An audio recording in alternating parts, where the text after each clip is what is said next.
Hello everyone, today we're back in War Thunder and it's time to talk about the Realistic Battles game mode. In this video we're going to focus on ground forces, and then in the next video we're going to have a look at air forces. Now ground forces, even though it's called Realistic Ground Forces, colloquially it's known as combined battles. The reason for this is because in Realistic Ground Forces you can take ground forces in tanks and AA, trucks, all of these wonderful things, but also on top of it you have the ability to bring in aircraft as well. This is why lineups are important, or at least a bit more important in Ground Realistic compared to the arcade variants, because in the arcade variants you only have a choice of 3 ground vehicles that you can take. In Realistic Ground you are able to take any tanks, and after a certain while, through a mechanic which we'll go through in a bit, you also are able to take in your aircraft. So the main differences between something like arcade and the realistic side of things is that in Realistic Ground Forces there are no markers when it comes to markers above people on the enemy team, so you can't see where they are on the map. The only markers that you'll see is on your allied side. On top of this, you get no aim assist. The only time where people are marked on the map on the enemy side are when they're either hit or in your radio range. The artillery is slightly different. It is more of a cooldown system than a charge system. So you can use your artillery and then you have to wait for it to recharge and then you can use it again. So it's not you can wait until you have the 3 charges like I talked about last time and then annihilate a point. So that's a little bit more, I suppose you'd call it realistic, and also the matchmaking in general is slightly different. So the way it works in arcade, it's very much everybody against everybody else, and with a look at Realistic Ground Forces, what you may find is it's nation specific. Now I wouldn't say it is historical, especially with the nations which have been added recently, but at least it has some historical roots. So if you are on an American team, it is impossible to go on the same side as a German team.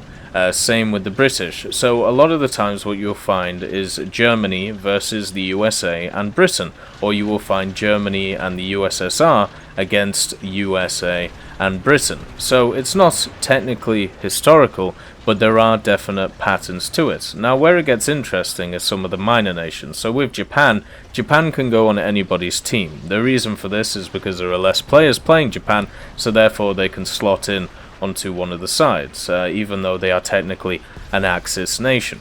On top of this, you also have France. Now sometimes you will get full French teams, but a lot of the time you will once again be added to one of the sides instead of having a full team of French vehicles. And this is because the major nations, the US, Germany, the Soviets and also Britain, are in a space where a lot of people play them compared to the minor nations. So you kind of have this major matchmaking area and this minor matchmaking area.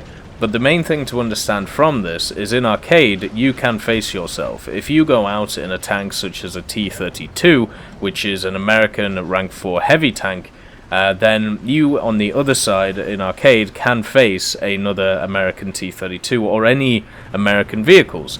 Whereas in realistic, you cannot face yourself. You cannot face America as America. There was a very short time in history where this happened, and it's basically whenever a new tech tree is allowed out, because you get a massive influx of players playing that one tech tree.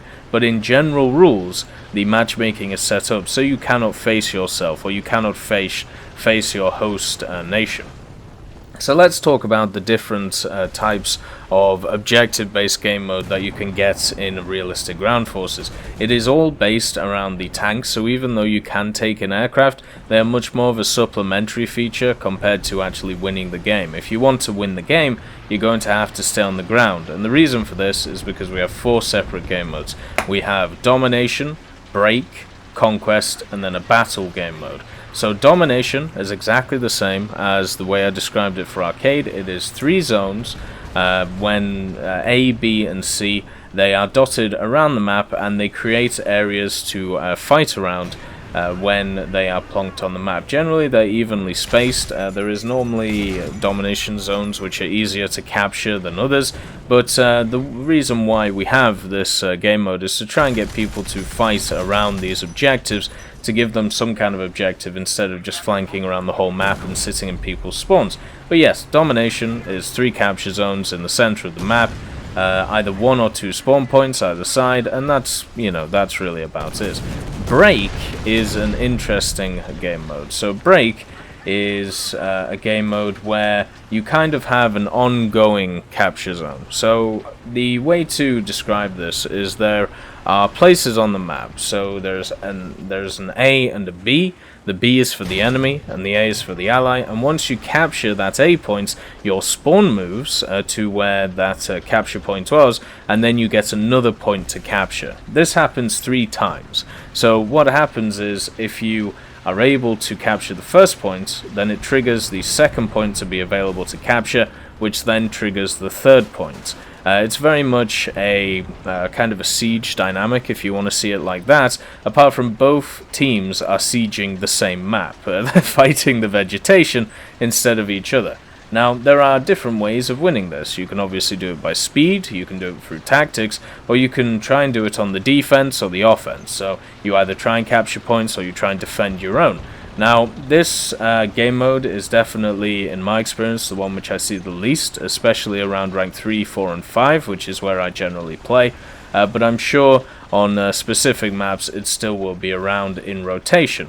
Another thing to understand is a lot of maps go in and out of rotation, so you'll see some maps at certain BRs very, very frequently and not others, and you'll wonder why. Well, that's because they've either decided that these maps are not suitable for that certain BR, or they've decided to take them out of rotation, so they'll be back in a few days or so, or maybe a few hours. Maps which you cannot see at top tier is stuff like Kuban, stuff like Ash River, because they have incredibly exploitable places if you have really powerful fast guns. So when you move through the ranks of War Thunder with whatever nation you feel like, or if you separate it between the nations, you'll find different maps which you would have never seen before. Very much similar to Aerialistic, where there are a ton of interesting maps at the rank 1 to reserve tier, which you don't see anywhere else. So that is something to clock onto. Conquest. Now, Conquest is an interesting one. Conquest is just domination, but with one zone. So with that said, what you have to do is capture that one zone. It's one direct fighting point, hold it, and then bleed the enemy's tickets. Very similar to, as I said, domination, but just with a one zone. Means that the fighting is incredibly saturated around one area, and generally what you'll find is a lot of people fighting very, very short battles and trying to get in, trying to get out, and then you'll have the snipers who will sit at the back waiting for people to push the point to annihilate you. It promotes different playstyles, which to me is kind of nice. And then you have the last game mode, which is Battle. Now, Battle is where each team has one capture point. So this capture point takes longer to capture, but it is in the enemy's base. So, as an ally, let's say I'm on one side of the map, I will have a base capture point on my side of the map, and then the enemy will have a base capture point on their side of the map. What you have to do to win the battle is either annihilate the enemy team, or you have to capture that base zone. Now, with that said, you also have to defend yours. Now, this is where it gets a little bit tricky, because in the battle game mode, what you find out a lot is that it is designed so you don't have any central points to fight over, like domination and conquest do. So the issues is a lot of people will flank around the whole map, and they'll just try and camp or camp your spawn, or just be able to capture your spawn without seeing anybody. So this promotes different styles of play that you're going to have to get used to with this mode. But the general idea is it's a, who can capture the enemy's base first, and while you're going there, you're going to run into the enemy team. Overall, it's an interesting game mode. I personally prefer Domination and Conquest. Break is probably the worst in my opinion, and Battle is alright. But those are your 4 main game modes that we have in the game right now when it comes to ground realistic. Now, there is a system which I need to discuss with you and not make you understand, but hope you understand. The major difference between something like the arcade version of Ground Forces and the realistic version is this idea of spawn points, or research points, or respawn points, as they are known on the War Thunder official pages. Respawn points is the one that I'm saying, not the other two.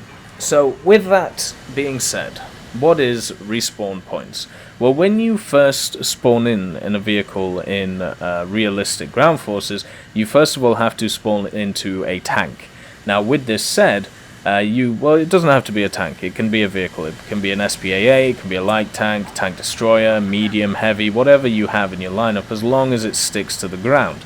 Now, with this said, each vehicle costs a specific amount of respawn points.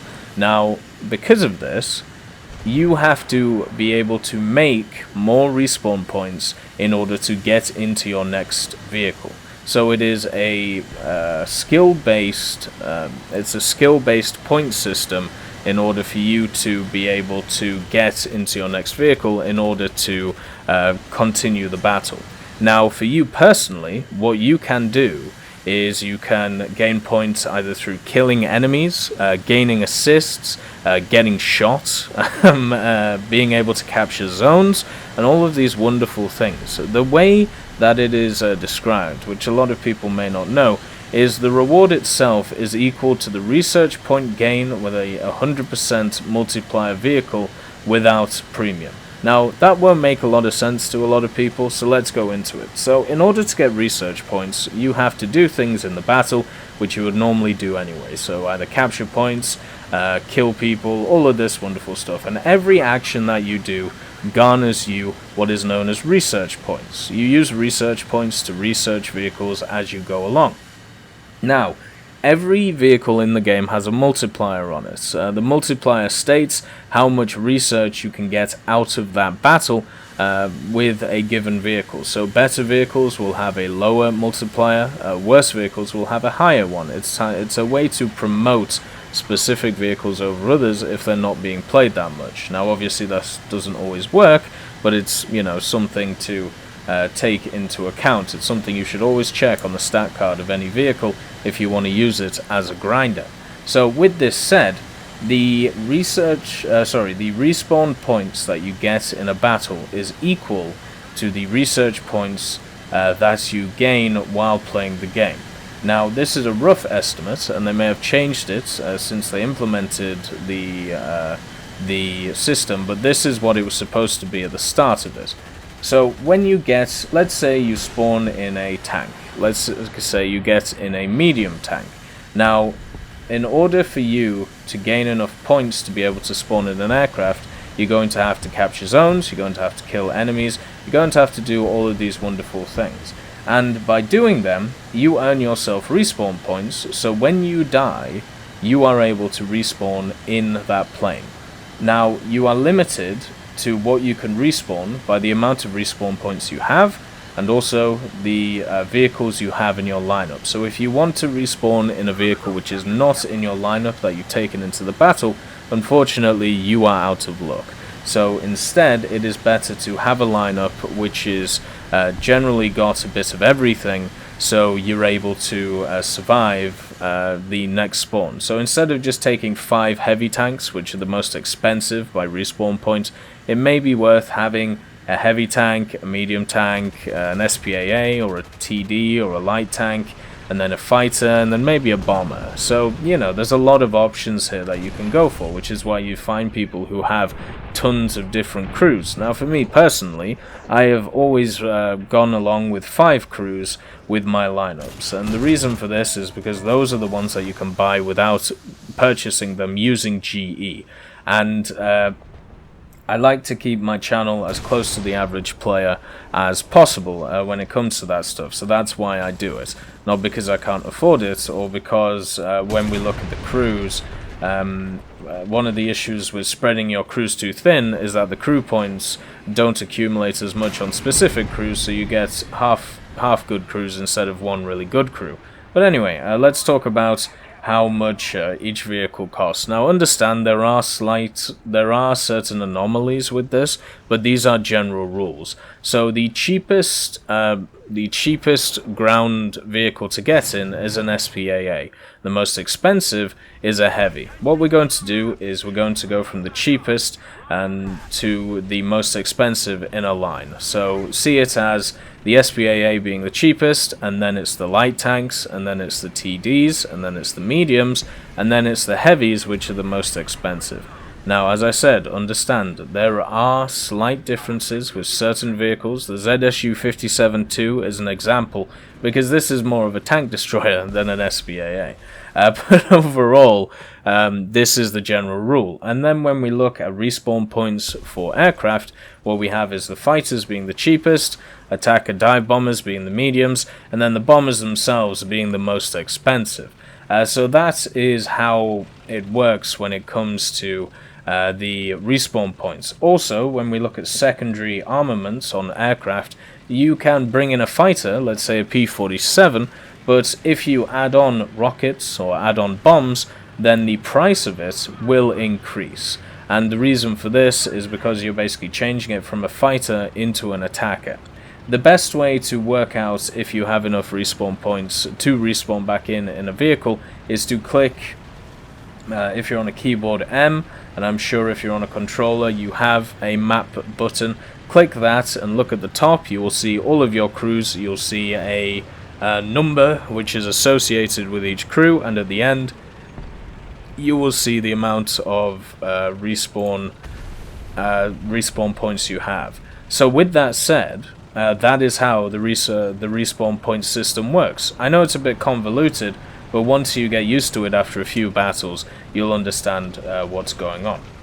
The main reason that attracts people to realistic ground forces is that it's a PvP game mode, so a competitive game mode, which is based around not just ground forces but combined arms. So if that's something that interests you, you should definitely try ground realistic. On top of it, from 2016, a podcast from one of the community managers, and also confirmation in late 2017 from a developer themselves, ground realistic is the most popular game mode. So if something like if something like queue times is an issue for you, if you just want to get in games and have fun and not worry about how long they take, because obviously arcade games will take less time than realistic, then what you do is you can you queue up for realistic because you'll get into matches quicker. But just understand that these vehicles are based on historical values. They are supposed to be realistic. So if you have a vehicle like a Maus,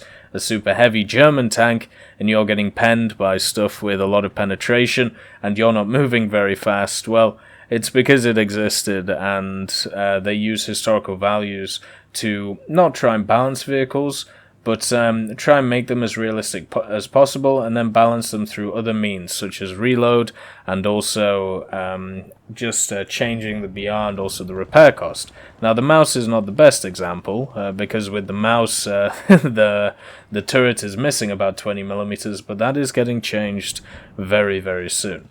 Anyway, next video we'll have a look at air realistic battles. I hope you enjoyed this one. I'll catch you next time.